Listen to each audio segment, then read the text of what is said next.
Hello, I'm Cheryl, Clarke, Superintendent of the Monson Public Schools, and I'd like to welcome you to Clarke's Corner. Every episode of Clarke's Corner highlights all of the wonderful things that are happening in the Monson Public Schools.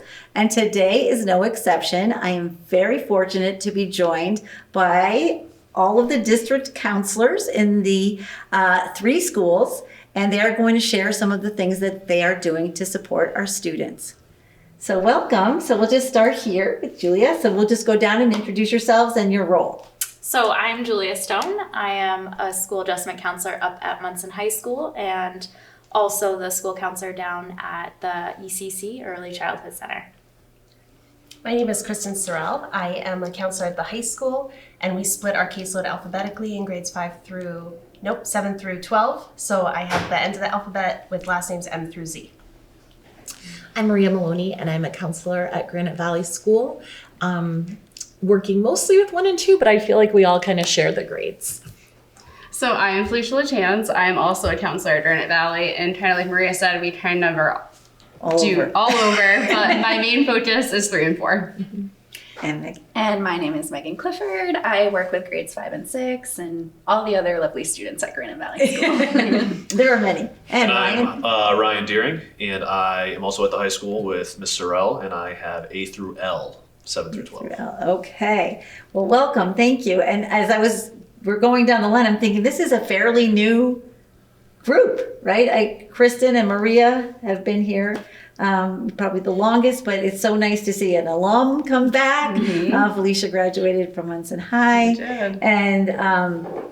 and just to bring some new energy into the group. So you have all had quite a challenge. I mean, we've all been challenged with the pandemic, but to support your students that you were worried about when they weren't with you. When they were away, that was quite a task. But now that we're here in person, can you tell us some of the services that you're providing? It's not just traditional counseling. You do so much more. So I don't know who wants to start, but. I'll start. Okay. I know that at Granite Valley, we've been doing a lot of lunch groups. So for me right now, I've been focusing on friendship groups because I feel like the ages 3 and 4, or 3rd and 4th grade, they really do have a lot of peer concerns and issues. So I've been working with them to really focus on how to solve peer conflict, what a good friend looks like, what a bad friend might look like. So I've been running friendship groups, and I've also been running academic support groups because I know that that's really important. So their curriculum I'm using focuses on how to put effort in, organization, focus, so all those things that are going to be really beneficial to help support them. It's true, because some of the kids, even just coming in 2nd grade, they'd never been to school before. And trying to make friends and that whole social piece was missing for so many. So that's so important. And Megan, you're at Granite Valley too. So what are some of the things that you do? Yeah, so 5th and 6th grade, since the pandemic and since being home for so long, we've been focusing a lot on peer relationships and managing conflict and self-regulation. We have a great advisory program that we were able to implement this year with grades 4, 5, and 6. So can you just talk about that for a little bit? So it's really awesome. They're small groups, and it's an opportunity for students to kind of get to know people outside of their homeroom and get to know teachers a little better outside of their academic classes. So they have a mentor or they have an advisor. Their advisor works as a mentor and builds relationships with them, helps them with academic advising, and also helps through a check-in, mental health check-in, kind of seeing where they're at. And they kind of build that relationship to really be that point person. They know they have a community of people at Granite Valley who care about them, but there's that one person that they can always go to as their advisor. And there's advisory at the high school as well, correct? Do you want to talk about that? That is correct, yeah. So there is advisory at the high school level too, and ours is split up grade-wide, and the goal is that students are with teachers that they might not necessarily have, right, for that one specific subject, and you follow the same group of students for their whole time there. So that's a time to both build relationships with students that, as I said, you might not necessarily have like in the Right. classroom, but also it's a good opportunity for them to receive lessons around whether it be social emotional stuff or college planning or, you know, whatever is kind of Sure. going on. So social emotional, that we hear that all the time, right? After post-pandemic and pre, but especially now. So is that something, I mean, that you're actually explicitly teaching lessons in that? I think, Julia, you're doing that at Quarry Hill? Are you? Yeah, so we've done some push-in lessons.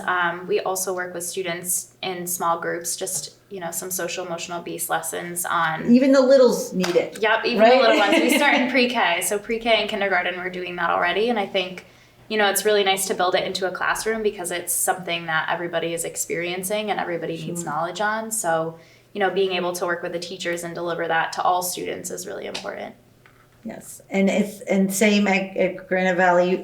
Who's teaching social emotional? So each of us has different grades. So Okay. Maria has been doing 1 through 3. I am doing 4 and 5, and then Megan's doing 6. So all of us are pushing in, doing Wow. the lessons. And Yeah. is that something that you had anticipated doing when you became a counselor, actually teaching or going into classes? I think it works for the younger students. I think it's important for us to go in and do the tier 1 so that everyone student gets it, because then it, I think, prevents problems later on. Yes. If they have a common language and a common way to work together and to know how to self-regulate and all those things, it helps them later. Right, And right. we can revisit it. So this week, first and second grade are doing a lesson on inclusion, and including some of our just being aware that students have differences and how to make sure everyone feels comfortable. So Oh, that's so important. And I think Mrs. Sheryl was the pioneer of teaching a class. We Yes, had her she teaching did. us 8th grade. an 8th grade special when we worked together at Granite Valley. Yes. So. The work at the high school has seemed to flow a lot more smoother than that did, if I remember correctly. But there were a lot of natural places for us to kind of integrate. We work very closely with our health teacher, and when they're touching on certain topics, to be able to go in and talk about stress management and coping mechanisms around mental health. And we have done screenings for all grades for depression and anxiety this year, and plan on doing that moving forward as well. So the students not only can identify maybe some symptoms in themselves or friends, but they know resources to ask, you know, for themselves, friends, and family members. So you're teaching, you're pushing in, you're providing social emotional support, you're doing counseling based on students' IEPs, you provide college counseling and And regular counseling. And regular too. counseling, Like, someone's when having a bad day. Sure, a friend Yes. had their guinea pig die. So And you're also supporting staff throughout this whole, More you than know, ever. Yes, more than ever, right? So at the high school, what are some of the more traditional roles of the counseling department that people might, know about? Yeah, so I think the range is, you have intermittent services, right? So a student we plan on them having a difficult time for 6 weeks, and we work with the family and we can give the brief counseling, right, until maybe that tumultuous time has passed. Then you have other students who have long-term counseling, and these are needs that we're aware of, and the family and the student communicates with us. And then, even beyond that, like you said, you have college counseling, and that doesn't really end until they're Right. out. And then, we still hear from past students that don't really know what they're doing still. So it continues after sometimes. But yeah, I think the range of things is, students that we plan on seeing weekly or monthly. And then you have, just in the moment things that happen throughout the day, every day. And we see those students as well. So I think there's a wide breadth of Sure. circumstances and stuff. And you also have, we have Mrs. Rosaza, who was in a previous episode, who's part of your department, and she does the whole work-based learning. So you are covering so much, this small but mighty group, right, to support everyone in the district. What about parents and families? Are you supporting the parents and families as well, or can someone talk about that? sure. I know that during the pandemic at Granite Valley, we did a lot of home visits. Yes. And we still have a lot of family meetings, and connecting families to resources. So things they may not necessarily be aware of, how to get things that they need for their children, we can be a resource for that, whether it's helping around fuel assistance or helping around finding an outside counselor or something like that. And what do you have in your hand there? Miss Oh, I Lynn? just brought. So part of teaching to first and second grade and third grade has been working on helping them with calming down, using mindfulness. They like yoga a lot, so They do. especially our little friends in first and second grade enjoy that quite a bit. And So- at the ECC, they have the mindful minute every day at 1:30, and they practice a different pose every day, so they'll be ready for you. And Nice. when we, Can't wait to meet them next year. when we go up. So Yoga training. yes, it will be. Before they come all the way up. They'll be all set with the downward dog or whatever they need to do. Child's pose, right. So what do you see as a goal or a challenge moving forward? Like where do you see, your focus being? Let's just start with you, Megan. What do you think? Well, I think I don't want to speak for everyone else, but I feel like we have kind of been pushed out of our comfort zone this year, which is a good thing. Yeah. Because sometimes your comfort zone can be Right. a little too comfortable. Right. But we've done lots of academic support. And I feel like really since the pandemic, catching up on learning and making sure that we are at grade level has been, it's been a new adventure for us this year. Lots of adventures, Especially for me. I'm like relearning 6th grade math all the time. I'm like, okay. That is a challenge. That's outside your comfort zone for sure. Mine. Right. And what about you, Ryan? I don't know if this necessarily answers your question, but I ahead think anyway. one of the positives that has come out of this, as I mentioned, tumultuous time is Yes. that is technology, and that previously it was really challenging to be able to have parents come into the building for meetings when we needed to, and now within 2 minutes I can have them up on a video camera and we can have like a True. pretty formal conversation or meeting. So I think that's a barrier that's actually been eliminated, which has been refreshing. And then in addition to that, I think just trying to make sure that, as you mentioned earlier, working with families, I think sometimes families, we find out very late after the fact about something that was going on, and had we known initially, we could have actually helped them either through that time or get them resources or whatever it would be. So they I shouldn't think- be afraid to reach out. Absolutely not. Yeah. Even if we don't have the answer, we want to work with you. So Right. yeah. Felicia? Something that I think I really want to start focusing on, which I think we have been doing a really good job on, is making sure that every student has that support. So I know Granite Valley, we did minute meetings. So we met for a minute with each student in our grade levels, and we're able to talk about any concerns they had, just a check in to see how they were feeling. And did it really last a minute each one? Some of them went over, I will say. I spent some time with these students. Yeah, a lot of them are talkers, that's for sure.